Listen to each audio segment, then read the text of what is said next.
è un obbligo giuridico istituzionale. È chiaro e perentorio il prefetto di Venezia e coordinatore delle prefetture sul tema immigrati, Domenico Cuttaia.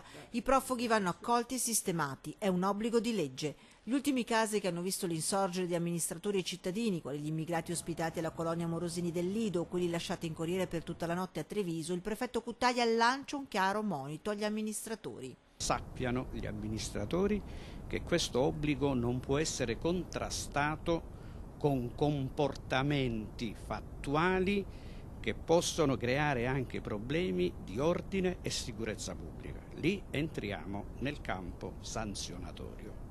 Non ci sta la presidente dell'Anci Veneto Maria Rosa Pavanello, non è una questione di volontà o meno all'accoglienza, spiega, ma pratica. Non ci sono le strutture agibili di proprietà pubblica, non ci sono da parte dei comuni, non ci sono strutture agibili. Questo è il messaggio che io debbo riportare.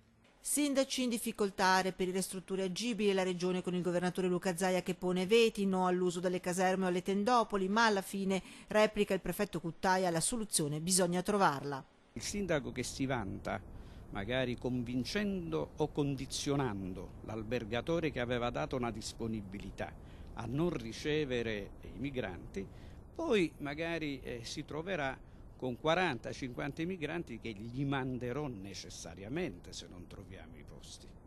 In queste ore la prefettura sta interessando i sindaci fino ad oggi non coinvolti, circa 36, per individuare strutture alberghiere o quant'altro possano ospitare dai 6 ai 10 profughi.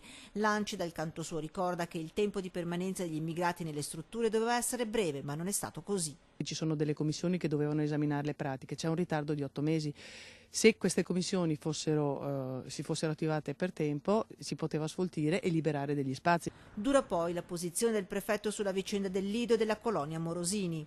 Offendere gratuitamente queste persone è un atto prima di tutto vile. Libertà di protesta sì, ma non di contrastare l'operatività, continua il prefetto. Quanto è successo al Lido, dice, non deve più capitare.